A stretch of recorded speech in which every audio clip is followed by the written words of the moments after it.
नमस्कार मित्रमैत्रिणी, तुमचं माझ्या धनश्री चॅनलमध्ये स्वागत आहे. तर मी नेहमीच तुमच्यासाठी वेगवेगळ्या विषयांवरती व्हिडिओ घेऊन येत असते.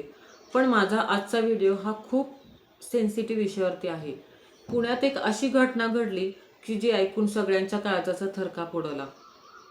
पुण्यात विशाल अग्रवाल हे मोठे उद्योगपती आणि त्यांचा मुलगा केतन अग्रवाल, जो स्वभावाने अतिशय शांत, मनमिळाऊ, तसेच खूप लहान वयात त्यांनी स्वतःची अशी ओळख निर्माण केली होती. असा केतन अग्रवाल याचा लोहगडावरती म्हणजे पुण्याच्या जवळ असलेल्या लोहगडावरती दरीत कोसळून मृत्यू झाला अशी बातमी प्रसिद्ध झाली. तर त्यामध्ये तो त्याची होणारी जी बायको आहे सिया गोयल, म्हणजे ती सुद्धा प्रसिद्ध उद्योगपती जे मार्केट यार्डचे गोयल म्हणून मसाल्याचे व्यापारी आहेत, त्यांची मुलगी ही सिया गोयल हिच्याबरोबर त्या केतन अग्रवालचा विवाह ठरला होता आणि ते दोघं फिरायला लोहगडावरती गेले होते आणि तेव्हाच त्याचा पाय घसरला आणि दरीत पडला. अशी बातमी जेव्हा प्रसिद्ध झाली तेव्हा प्रथमदर्शनी सगळ्यांना खूप हळहळ वाटली की असं फोटोशूट करताना वगैरे दरीच्या जवळ जाताना सगळ्यांनी सांभाळून वागायला पाहिजे.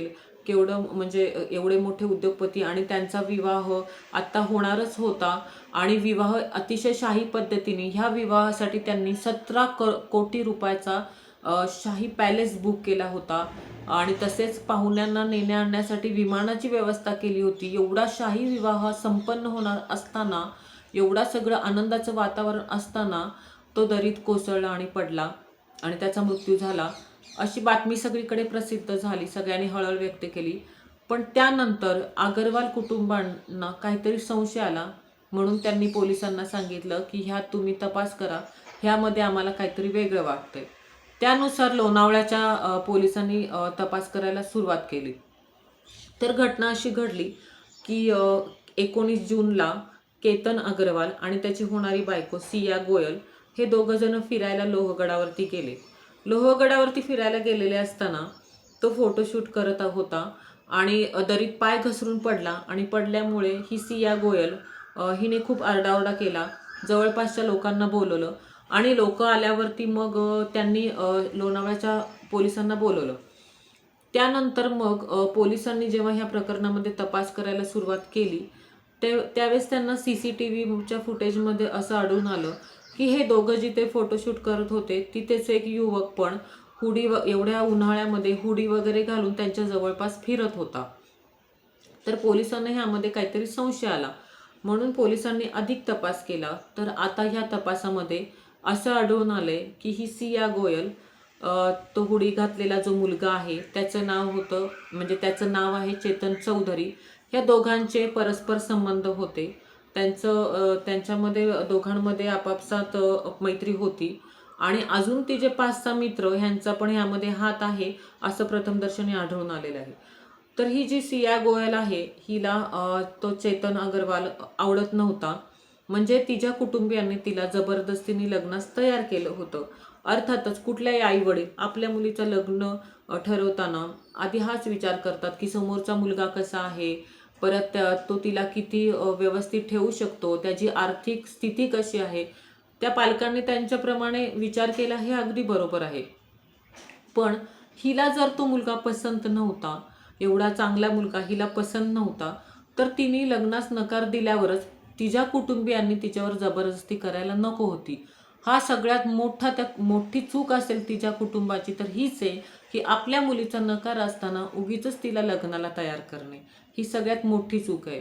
तसेच ही सिया गोयल हिने जे कट रचून त्या केतन अग्रवालला दरीत ढकललं मित्राच्या मदतीने, असं प्रथमदर्शनी तर आढळलं आहे. तर तिला पण एवढी डेअरिंग तिच्यामध्ये आली की एखाद्याचा जीव घ्यायचा. एखादा कीटक मारताना पण आपण 1000 वेळा विचार करतो, तर हिने एवढ्या मोठ्या होणाऱ्या नवऱ्याला दरीत ढकलून दिलं. एकदा पण विचार आला नाही की पुढे जाऊन काय होईल, म्हणजे जर हे समजलं वगैरे तर हे प्रकरण कुठे जाईल किंवा काय होईल ह्याचा विचार केला नाही.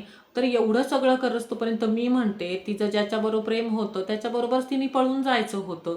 तिथे डेअरिंग दाखवायची होती. कारण लोकांचे कमेंट मी वाचले, कमेंटमध्ये खूप लोकांनी असं दिलंय की हिने कशाला त्याला मारायचं, पळून जायचं त्या मुलाबरोबर. तर मला पण ते अगदी योग्य वाटले की असं करण्यापेक्षा ती पळून गेलीस तिथं चाललं असतं ना, की एखाद्याचा तो मुलगा होता आणि एवढा चांगला मुलगा, कशाला त्या बिचाऱ्याचा जीव घ्यायचा, त्या निष्पाप मुलाचा जीव हिने घ्यायलाच नको होता ना. सरळ लग्नाला नकार द्यायला पाहिजे होता, किती जबरदस्ती केली तरी. त्याच्यामुळे असं वाटतं की आता लग्न ठरवताना ना, की खरोखरच लोकांचे कमेंट वाचून मला पण ह्या गोष्टीवर विचार करा वाटला, की लग्न ठरवताना एक खरोखरच डिटेक्टिव्ह ठेवावा, की त्याने मुलीची पण पूर्ण चौकशी केली पाहिजे आणि मुलीच्या घरच्यांनी पण मुलाच्या मागे डिटेक्टिव्ह लावा, की हा मुलगा कसा आहे वगैरे. हे सगळं करून आणि ही आता इतकी गरज बनली आहे काळाची, की हे सगळं करून मगच लग्न ठरवावं असं वाटायला लागले. त्याच्यात दुसरी गोष्ट माझ्या मनात तर असा विचार येतो, की एवढे मोठे श्रीमंत कुटुंब, तर त्यांनी जर एखादी, मी म्हणते मध्यमवर्गीय मुलीशी जरी तो जो आहे केतन अग्रवाल ह्याचा विवाह जर ठरवला असता, तर ती मध्यमवर्गीय मुलगी पण ह्यांच्या इथे अतिशय चांगली आणि छान राहून तिने चांगला संसार केला असता. पण ह्या श्रीमंतांना पण त्यांच्या बरोबरीची श्रीमंताची स्थळं पाहिजे असतात. आता त्याला काय करावं मग अशा घटना होतात. तर हा विचार तर कोणी करत नाही, की एखादी आपण चांगली संस्कार असलेली मुलगी करावी. ती पण आपल्या घरात येऊन ती सुद्धा श्रीमंत होईल, तिची पण स्वप्न साकार होतील, असे चांगले विचार करत नाही. किंवा एखाद्या श्रीमंत घरातल्या ज्या मुली असतात, त्यांनी पण असा विचार करावा, की एखादा मुलगा खरंच चांगला आहे, त्याचे चांगले संस्कार वगैरे आहेत, तर तो गरीब थोडीशी परिस्थिती असली म्हणून काय झालं, आपण त्याच्याबरोबर लग्न केलं तर आपल्यामुळे त्याची परिस्थिती सुधरेल असा विचार करावा. असं तर माझे विचार आहेत. तुम्हाला काय वाटतं ते सांगा. तर बरं असू दे, हा विषय दुसरीकडे जाण्यापेक्षा मी तुम्हाला सांगते. तर ही अशी घटना घडली. तर प्रथमदर्शनी आता म्हणजे पोलिसांनी जेव्हा चौकशी केली तेव्हा ती सिया गोयल आणि तिच्या मित्राला तर अटक केलेली आहे. पोलिसांनी तपास केला तेव्हा त्यांनी पण कबुली दिली, की हो आमचे संबंध वगैरे होते. तर आता हे CCTVचे फुटेज किंवा कॉल रेकॉर्ड्स याद्वारे पोलिसांनी हा शोध लावला. तर आणि कसं आहे, मला असं वाटतं, की बरोबर आहे, पोलिसांनी तर हा शोध लावलाय. पोलीस तर खूप हुशार असतात, प्रश्नच नाही. त्यात त्यांनी त्या लोहगडावरती जेव्हा ही सगळी घटना घडली, तेव्हा एवढा मोठा निसर्ग साक्षीदार होता. हे निसर्गाला मंजूरच झालं नसेल ही अशी गोष्ट झालेली. अशा निष्पाप मुलाला तिने जर तिथे ढकलून दिलं, हे निसर्गाला मंजूर नसेल म्हणून हे उघडकीस आलं असं मला वाटतं.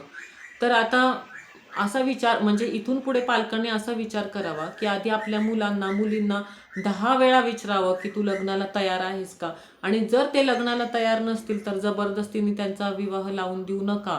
त्यांचं लग्न लावून देऊ नका. त्यामध्ये काहीच हाती लागत नाही. आता काय झालं, एवढे मोठे उद्योगपती ह्यांचं तर नाव धुळीस मिळालं अशा मुलींच्या प्रतापामुळे.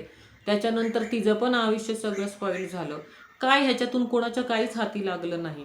त्याच्यामुळे असं जबरदस्तीने लग्न कोणाचं लावून देऊ नका. आणि मुलामुलींनी पण विचार करा, की जर तुम्हाला लग्नच करायचं नसेल ना, तर तुम्ही ह्या भानगडीत पडूच नका. सरळ नाही म्हणा. किती हट्ट धरला आईवडिलांनी, पण जोपर्यंत तुमच्या मनाची तयारी होत नाही, तोपर्यंत तुम्ही लग्नाला तयार होऊ नका. एवढंच मला सांगावसं वाटतं. तर तुम्हाला माझा आजचा व्हिडिओ कसा वाटला हे नक्की सांगा. आणि तुम्हाला ह्याबद्दल काय वाटतं ह्याच्याबद्दल मला कॉमेंटमध्ये नक्की सांगा. जय हिंद, जय महाराष्ट्र. धन्यवाद.